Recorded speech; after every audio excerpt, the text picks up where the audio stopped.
The stories you're about to hear are all true. They may sound like bullcrap, but it's real and it really happened. Welcome to my wild ass life.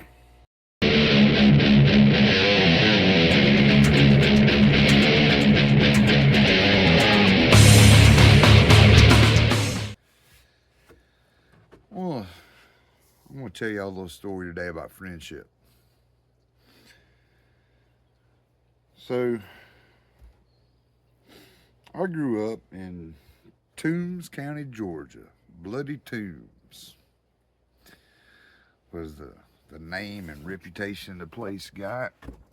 Little nickname it received through the years because it was the home of rough people, basically. There are some stains on the past history of the county. A lot of Dixie Mafia connections in the county through the years. And generally, salt of the earth people. But at the same time, not exactly the most peaceful people. So,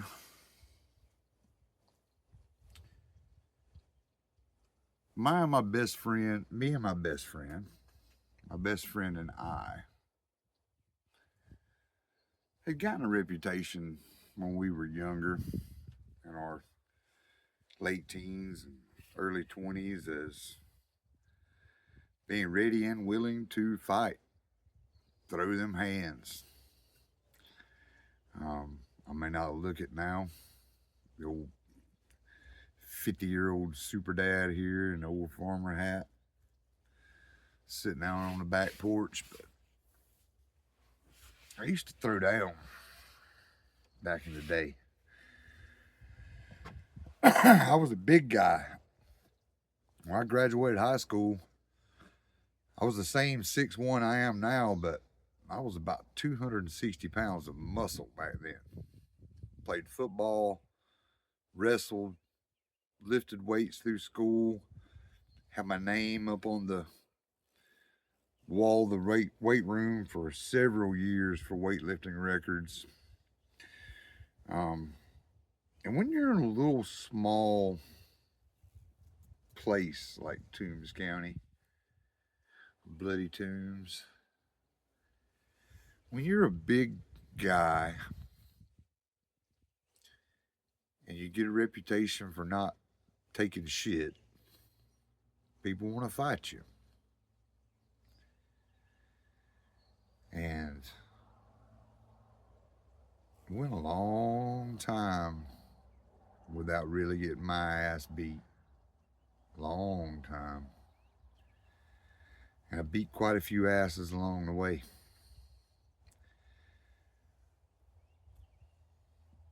Well, one of the things we used to do a lot of back in those days was we'd all have parties. We didn't have the internet. We didn't have cell phones. We didn't have a camera in your pocket at all times.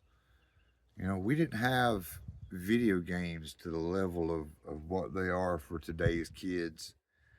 We had beer. We had the country. We had parties.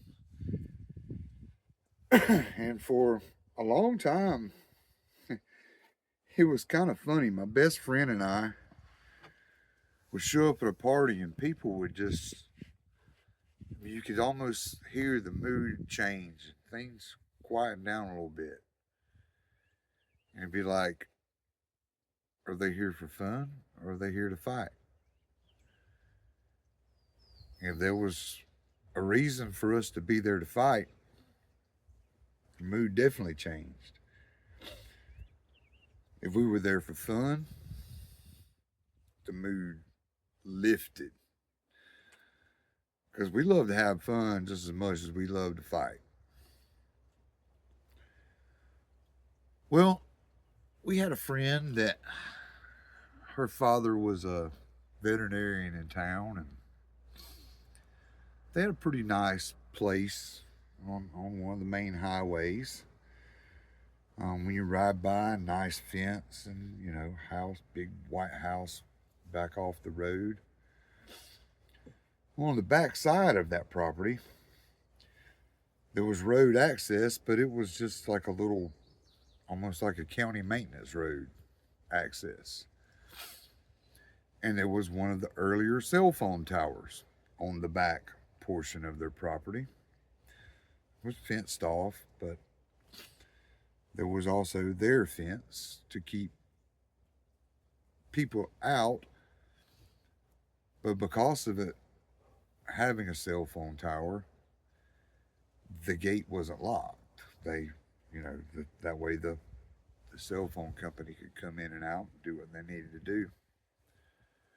Well, we used to have parties there on the back 40, as we called it.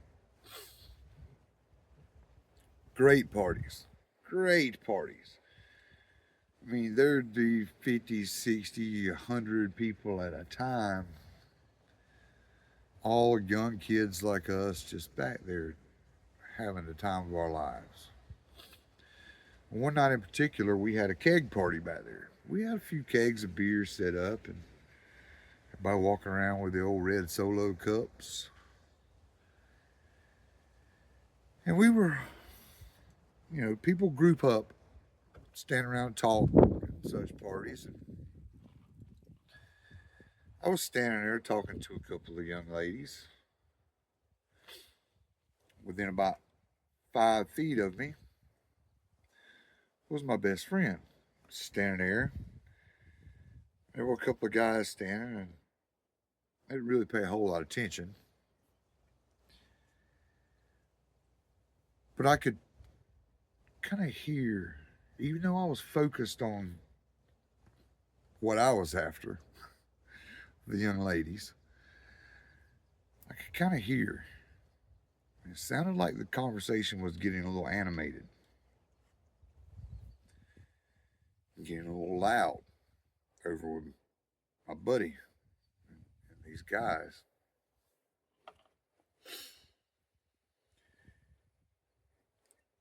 And about that time, I noticed, I just happened to glance over, and one of the guys was standing off by my friend, kind of out of his sight. I noticed drew back like this and got loud, and the only thing I could hear was motherfucker. So I just instantly handed my cup to one of those girls. Hold this for a second. And drew back with everything I had, all 260 something pounds, and hit that guy just as hard as I could possibly hit him. He flew a little bit and splayed on the ground. And by that time, I seen somebody coming at me to throw a punch. And before I could draw back, here come my best friend. Pop! He nails this guy. By that time somebody grabs me, I turn around and start fighting. Somebody grabs him, he gets up and starts fighting. And it took a good 2 or 3 minutes of hard fighting to realize, hey, wait, these are my friends. What's going on here? Well, it turns out two wonderful friends that were lost along the way were in that fight. So the guy that was rearing back and yelling motherfucker to go hit my buddy Rod. Turned out it was my buddy Lance. He wasn't going to hit anybody. He was telling a story, animatedly using his hands. He was talking about some other fight. I didn't know that. I couldn't hear it. Several solo cups deep, and again, kind of like one of the machete story, the little head was thinking more than the big head was. And I just thought, hey, somebody's about to just blindside and sucker punch my buddy. So I hit him. Turns out the other guy that was coming to hit me was my other friend Lance.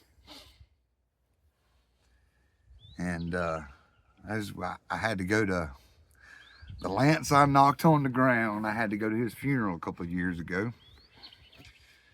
He suddenly passed away at a young age. Well, young, late 40s. And I told this story then. I told this same story to his sister and brother-in-law and his brother, and we all had a great laugh about it. But back to the looking up and seeing it was friends, what finally got me stopped was my friend Jeff. Jeff also left us going close to 20 years now, 20 years back now. Over the road truck driver had a heart attack driving a truck and crashed under a bridge embankment. But old Jeffro, he was a big boy. He was way bigger than me. Jeffro was pushing 300 pounds. Somehow or another, he had gotten hold of me, got me on the ground, and laid his full weight on top of me, laid down, pressed face to face, and said, "Stop, it's me." And I got me stopped long enough. The whole time, my best friend and I had gotten around back to back. Anybody that came up to us, no matter who they were, no matter what they wanted, they got knocked back. We were literally banging elbows with each other, throwing punches back to back. They kept trying to separate us. That wasn't happening. Nah, man, that's my brother right there. You ain't, when shit's going down, you ain't fixing to separate us. We there. We in there. But, so yeah. After, a couple of guys got him over to the side and pinned down and convinced him to stop. And Big Jeffro got me on the ground and pinned me down and convinced me to stop. Everybody got up. Everybody dusted themselves off. Everybody came together, helped nurse each other's wounds, cleaned off blood from faces, wiped off dirt from each other's clothes, hugged it all out, went and got another round, and finished out the night. Man, the friends you have, the friends you fight, the friends you love,